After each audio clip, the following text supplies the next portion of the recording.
The FNAF franchise is known for a lot of things. Child murder, an oversaturation of merchandise, sexy animatronic characters. But there is something else in this series that I think holds a bigger testament than 90% of the content within it. I'm talking about the Easter eggs and secrets. Now don't get me wrong, these are not underrated in the FNAF community, but I feel like we don't talk about it in more of a general sense. In today's video, myself, and maybe some other creators, I don't know, are gonna be looking back at the history of Easter eggs in Five Nights at Freddy's and taking a look at what impact they've had on the franchise. Let's get into it.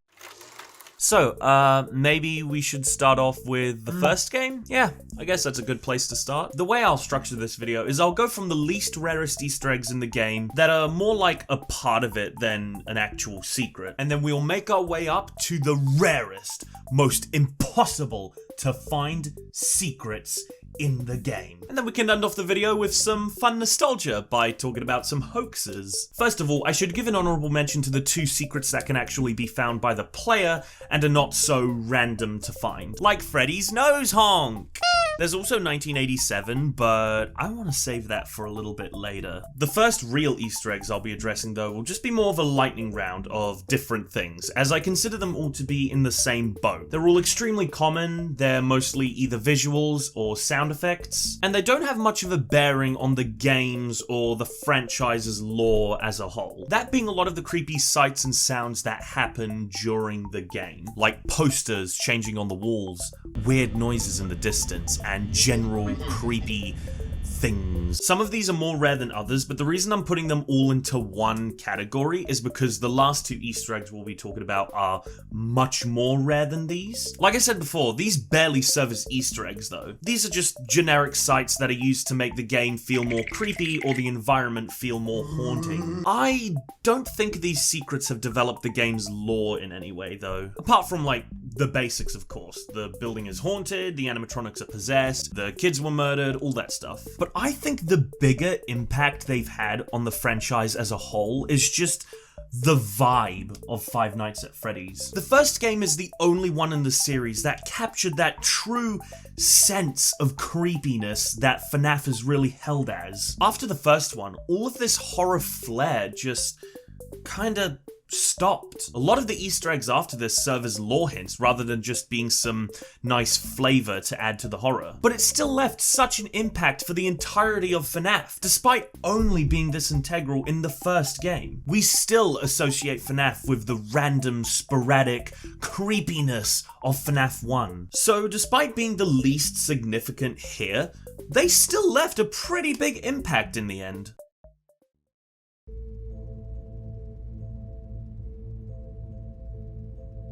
The next Easter egg I'm going to be talking about should fall in the same category as the last ones, but the reason I'm mentioning it now is because it's a little more rare. It's not as rare as the final one, but it's more rare than all the other ones. I'm talking about Bonnie's secret screens. I can't remember what the conditions are for this to appear. I think it happens rarely in between nights. But this is similar to the secret screens in FNAF 2 that might show either Freddy, Toy Bonnie, or Foxy. I don't have much to say about this apart from it's just creepier than the other Easter eggs. Take it from this perspective. You're a regular FNAF player, you've gotten used to all of the stuff in this game, so you're just chilling, casually getting through it. Then, after you die accidentally, you suddenly see this thing. Just on your screen in a pitch black void, staring into your soul. And this isn't quick, it lasts a really long time. You're stuck with this. I remember when I naturally found this screen just while playing the game one day, and it shook me to my core. FNAF hasn't made me feel afraid like this in so long. But something about this screen, it just feels real. It reminds me of what this game is really about. The true horror behind the mask. I've just realized that I've taken 99% of the Easter eggs in FNAF 1 and just kind of bunched them all together. I was expecting to talk about a lot in this game, but I think I know why I haven't. When Scott first made FNAF 1, he wasn't really focusing that much on the backstory. It was more about the creepy experience. That is, except for the final one. The rarest, and still to this day, most mysterious Easter egg in FNAF. Now, I don't just call Golden Freddy the most mysterious only due to its rarity, but because this character still hasn't been solved. I mean, yeah, there's a ton of stuff that still hasn't been solved in FNAF, but to this day, we still cannot pinpoint who or what Golden Freddy is. We've made plenty of theories that have come and gone over the years, but as time has gone on and the FNAF story has expanded, Golden Freddy has just remained the same unsolved mystery he has always been, amongst like 100 other things. But Golden Freddy is the one who started the fascination with these games, the one who started the entire mission to figure out the story behind this shit show, and nearly 12 years later, we still haven't got it. So I don't think I need to explain how Golden Freddy works. We've all seen the clips, we've all seen the theories, you guys should understand my rambling. We all know that you can also summon Golden Freddy on the custom night screen by typing 1987. Now, what's interesting about this feature is that it wasn't even in the game when it first released. Scott updated it later so that Golden Freddy's jump scare would crash the game when you type in this code. Bro, how the hell did people figure this shit out? FNAF fans are weird. Which means he only came up with the idea a little bit later. Golden Freddy was already in the game, you just couldn't summon him on the custom night screen. Remember when I said before that FNAF 1 was not really lore focused when it first came out? Well, maybe Scott started to think about the deeper backstory once he already released the game, and he saw the great reception it got. So I'm not sure what this piece of lore is insinuating. Like, what does 1987 have to do with Golden Freddy specifically, especially within the context of the lore today? And that also raises another question on my mind.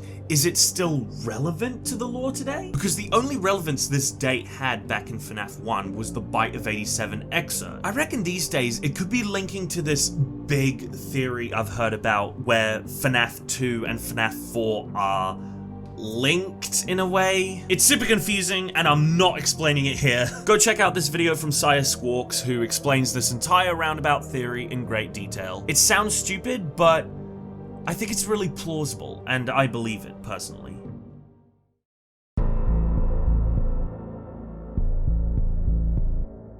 The only hoax that I know of in FNAF 1 is, of course, Sparky the dog. Do I really need to talk about this? There was a period where this screenshot was floating around on the internet. People believed that there was a secret animatronic that looked to be a dog. He was given the tag name Sparky. I don't know why this was so popular. I guess people legitimately thought that Sparky was real. I mean, the screenshot is really well done. I would have believed that this was a real Easter egg that you could come across in the game. I'm pretty sure that Sparky was confirmed to be a hoax when people figured out how to access the game files and they couldn't find any trace of him. That's how most of these things get debunked in these games. But what makes Sparky so different to any other fake character or hoax in any of these games is that Scott has made official references to him and has been kind of hinting towards adding him to the canon. Like in the first movie, there was a very obvious dog suit in the parts and service room. There's even an entire book in the Fazbear's Fright series based on a spin-off version of Sparky named Fetch. I actually never knew about Sparky when I was a kid. I don't understand why people latch onto him so much, even to this day. But I'm also the guy who doesn't understand why people gravitate to Lord of the Rings so much, so that's pretty much everything there is in FNAF 1. Like I said before, there's not really much of a bite to most of the Easter eggs in this first game, apart from Golden Freddy and maybe the newspaper clippings. Because again, this game was all about the horror, not the backstory. I think Scott just felt it needed that one last loose link as the final puzzle piece. But moving on beyond FNAF 1, things are only going to get much more crazier.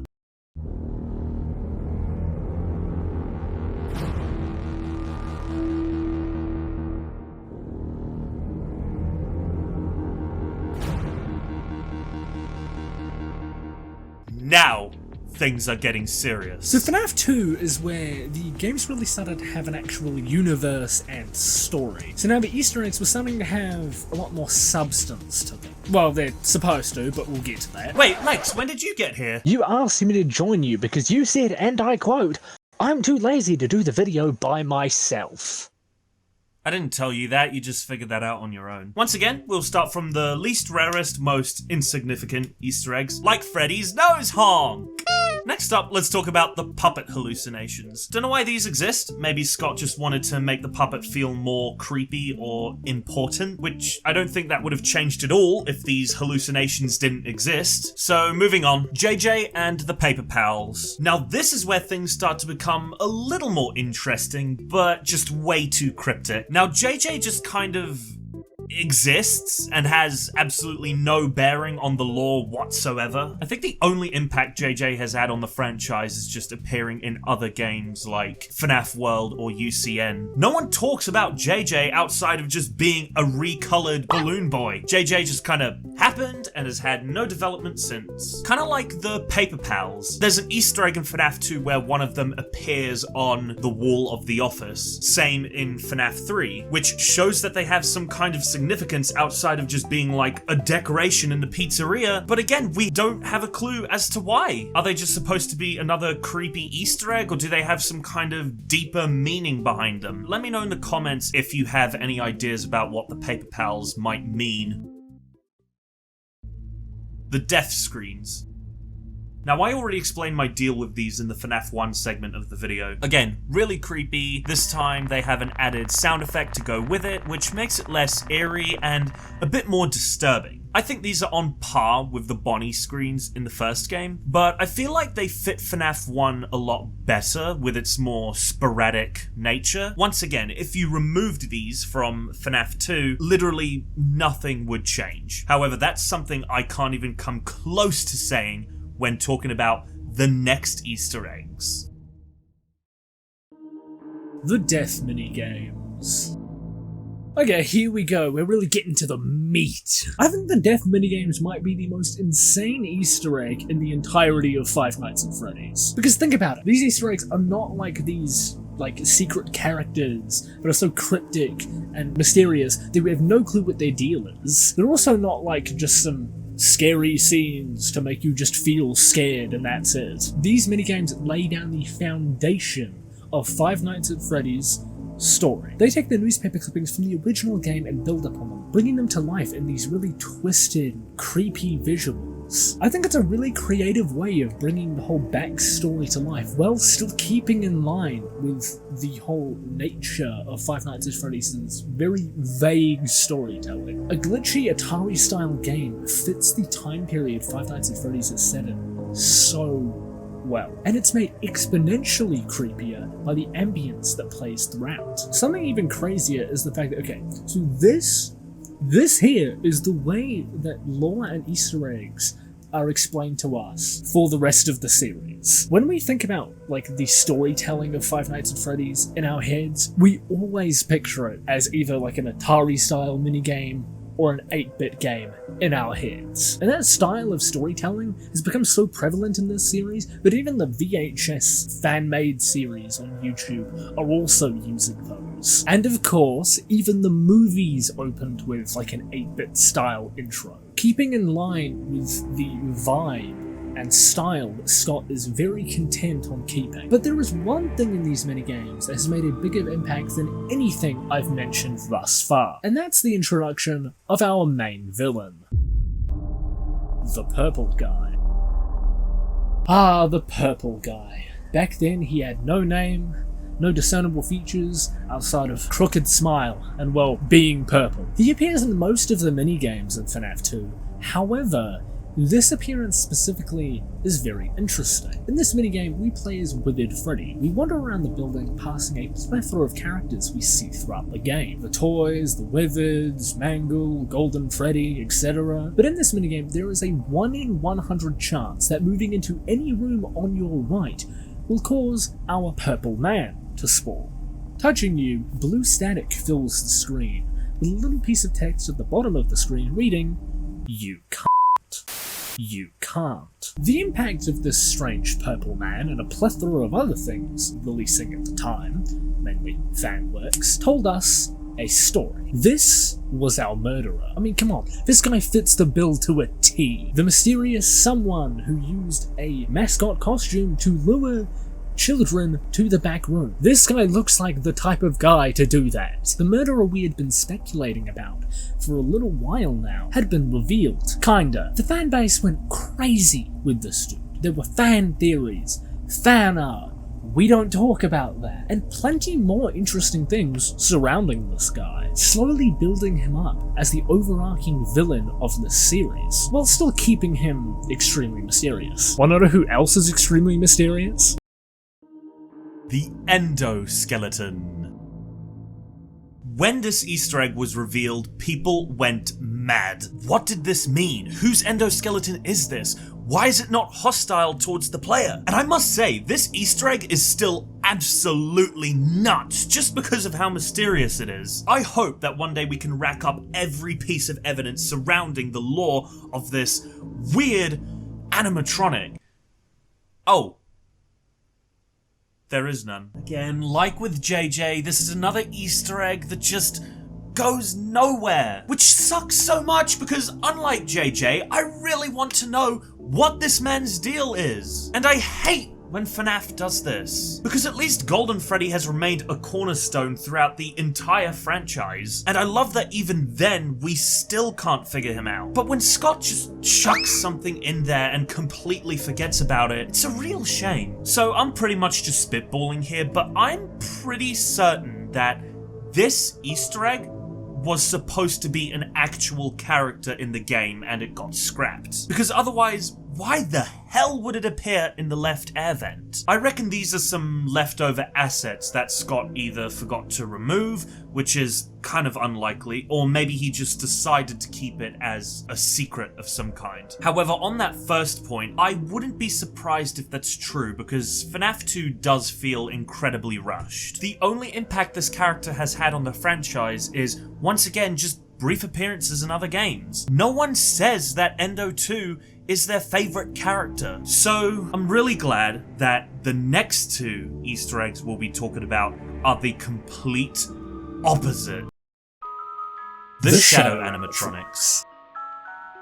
Like Isaac said earlier, at least with Golden Freddy, we actually have a bit of stuff to go off of with him. Like, he actually has something to actually theorize about, something concrete we know about him for sure. Like, for example, Golden Freddy is very obviously linked to the MCI in some way, most likely a victim. And another interesting thing about Golden Freddy is just how ghostly and just, I guess, vicious he is. Something even crazier about Golden Freddy is the fact that not only is he the most, ghostly, he's the most vicious, and he's the most restless spirit out of all of them. But the Shadow animatronics have none of that, at all. I know I said beforehand that I don't like it when FNAF introduces ideas out of the blue and then doesn't follow up on them. Well, I think with these characters, it's the only time it works. If FNAF just had better consistency with following up random characters, like JJ or the Endoskeleton, I think the Shadow animatronics could still get away with being this mysterious and unanswered. My favourite part about the Shadow animatronics is how they're both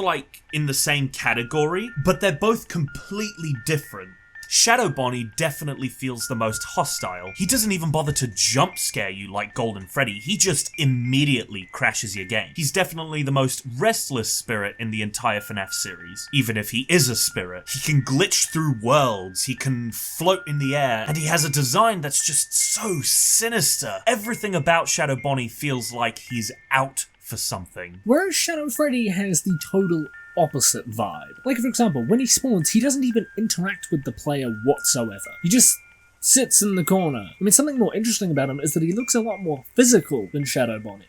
Shadow Bonnie looks like a spiritual apparition. He does not look like a physical animatronic. Whereas Shadow Freddy looks like an actual animatronic. And another thing differentiating him from Shadow Bonnie is, instead of feeling hostile and like he'll just attack you instantly, he kind of just sits in the back room, in the corner, lonely and sad.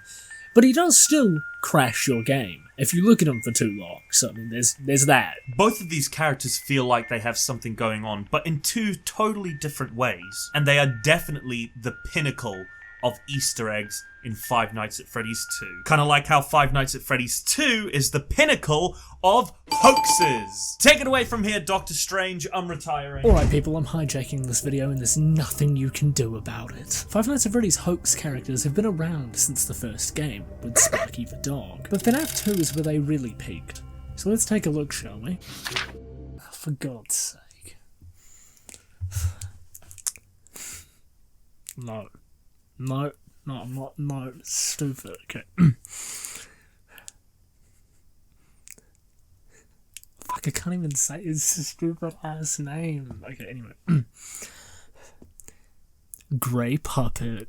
Oh, fucking God. Jeez. Created by a user called Roxo1987, Grey Puppet is fucking stupid. Apparently it's supposed to be the...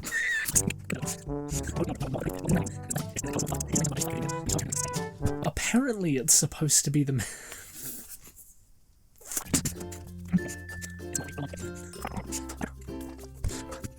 Am I gonna have to do this with my eyes closed? That's ridiculous. Apparently it's supposed to be the puppet from the Save Them minigames, but he just looks stupid. I mean, come on. Okay. Look at this. How can anyone take that seriously?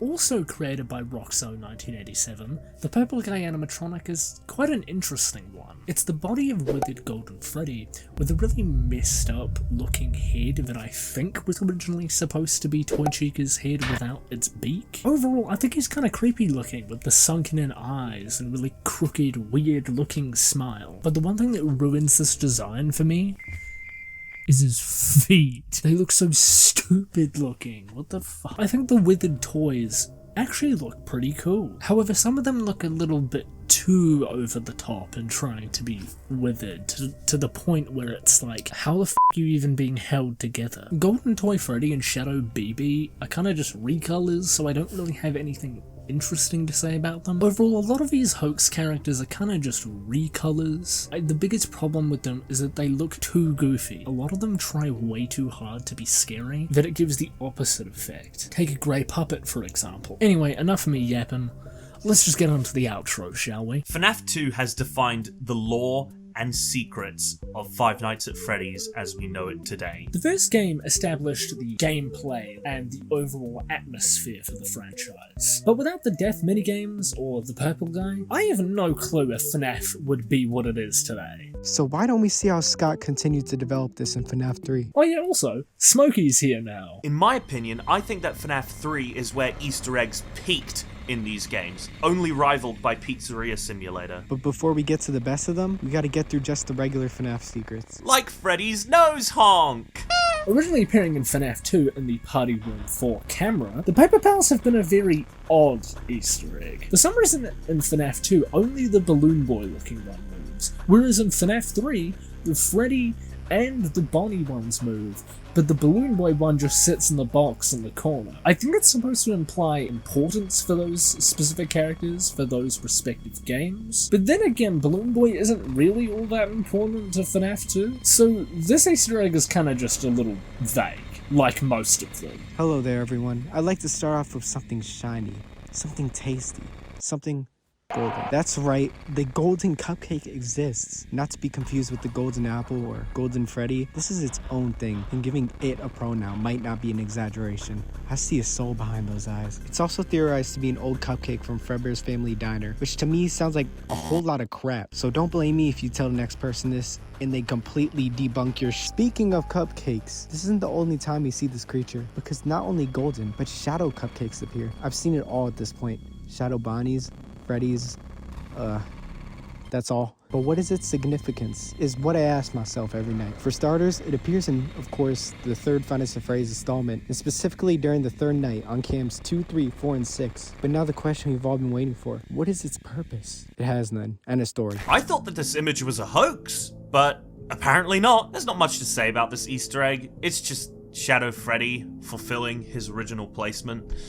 I don't know what the hell I just said. Like with the puppet hallucinations, I think that Scott just added this in as one more unneeded clue to make Shadow Freddy seem more important. So because of that, I'll talk about his role throughout the rest of the game. In FNAF 3, Shadow Freddy is so much more interesting than he is in FNAF 2. Just as interesting as Shadow Bonnie, he actually has a purpose this time, even if that purpose is super vague. Both Shadow Freddy and Bonnie went from just being these rare Easter eggs to being integral to the story of FNAF. Maybe if FNAF only remained as 3 games, these characters could have maybe been solved instead of being forgotten about as this franchise has become more bloated. And I think that this is one of FNAF 3's best strengths. And it would have actually been a pretty good conclusion if it remained that way. This game does the best out of any of the games to tell a story, even if it's still done in the overly vague ways that FNAF always tells its story, but that's fine because that's just how these games roll. Hold these thoughts because I want to talk about them a little bit later on. In FNAF 3, around the building in Cam 2 and Cam 10 are a bunch of Freddy posters, but randomly they'll change to posters of Spring Bonnie. Something interesting that I found out is that they can only do this if Willie A isn't in the room. I personally think that these were to sort of imply and kind of foreshadow the ending of the game, and to also show that Freddy isn't the focal point of this one. Then again, these could just be silly little Easter eggs and I'm just overthinking it as usual. Once again, following on from the last 2 games, FNAF 3 has its own scary, rare screens, and I think that they've been getting better and better. The first game created the idea, which is already creepy enough. The second game made them even more disturbing, but the third game uses them for a purpose: to develop the story. This is what I mentioned before. FNAF 3 really sacrifices its horror and gameplay for great lore development. Yes, I know this is a game, and a horror game for that matter, so for its gameplay to be kinda meh, almost as bad as FNAF 2, and its horror to be subpar compared to what the franchise did best, I can handle these flaws when it's meant to be the final chapter of a story, so therefore we need to wrap it all up, and I think FNAF 3 does that pretty well. Like, these screens are not only terrifying visually, more terrifying than in the other games, but they're getting across one of the biggest plot point. We are not facing an animatronic that's being haunted by a ghost or a shite facial recognition software. No, this is a human that is on the verge of their life. And this isn't any human, this is our killer. We finally got introduced to him in the second game, but now we're meeting him face to face. I can't even comprehend how massive this is. All of the puzzle pieces are here for an entire story to be put down. This is the first time we've seen our main villain as a full-on character in the franchise, and not just as an 8-bit rendition. And Springtrap has remained not just a fan favorite, but also an integral main character for the rest of the games. He's spawned an entire new variation of animatronic with some really stupid names. But I don't think I need to explain any further about the impact that Springtrap has made. The newspapers in FNAF games are usually something we tend to look over on our first playthrough of the game, but there's one interesting detail about what's hidden inside of the third game's newspaper, which a lot of us don't know about. Well, it's hard to make out, but if you look closely in the paper, Scott actually shares a message within it related to his time making the games. He says in it that he never intended on keeping the Big Four's names in the games. That is Freddy, Bonnie, Chica, and Foxy. He says,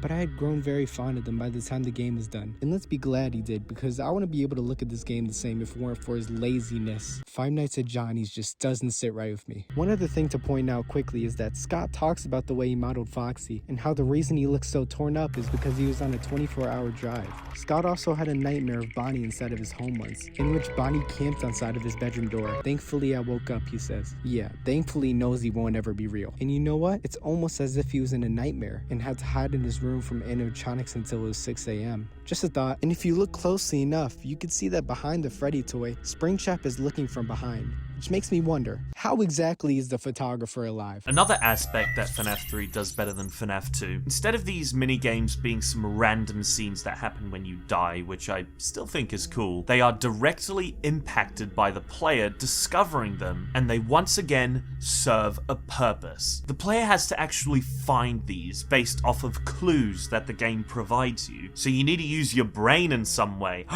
Same when you're playing the games, as they also hold secrets within them. I like how random FNAF is with its secrets because, again, that's what the games are all about. But I also think it's way more fun to find the clues yourself in order to advance the story, because this is a game where your actions are meant to affect what goes on in it. Which leads us onto our next secret. Lex already discussed the impact of the secret minigames in FNAF 2, and the same goes for these ones, except I think they're done better. So let's end this all off, shall we?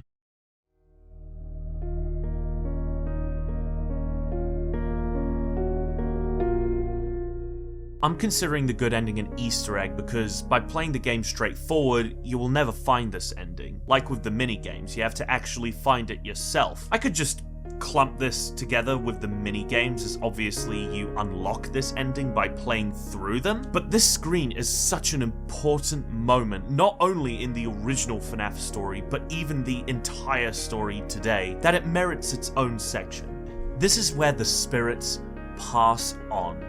The characters we've grown to love in this series are no longer with us. It is an astronomical moment in the franchise, and we still can't figure out if only one of these endings are canon or if they're both canon. Yet it's such a big moment, especially considering when it was meant to be the end, literally. For me, I believe that the good ending is the canon ending to that game. That sort of original era of Five Nights at Freddy's sort of ends at FNAF 3, if you get what I mean. What makes the good ending for me really sad is the music that plays in the background, and the name of that theme actually, to be honest, makes it even more sad. The track is called Don't Go, and for me, that part of the game solidified that game in my memory as, I think, my favorite FNAF game. Like, for me, it's like an encapsulation of that game.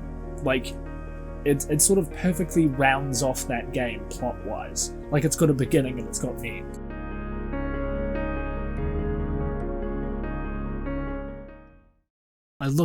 I scoured the internet. I didn't find many. The only ones I could really find were Phantom Bonnie and Phantom Toy Bonnie. Yeah, that's pretty much it. Okay, it's clear that Lex is done here after that whole grey puppet incident, and we were only able to get 3 games in before I ran out of time. But that's still good enough. Thank you for actually clicking on this video, let alone watching it all the way to the end. This was a project I wanted to make for a really long time, and I thought it was really appropriate for this time of year. So I hope that you all enjoyed it and got some nostalgia out of it. Happy Easter to everyone out there. I'm gonna go play Marvel Rivals.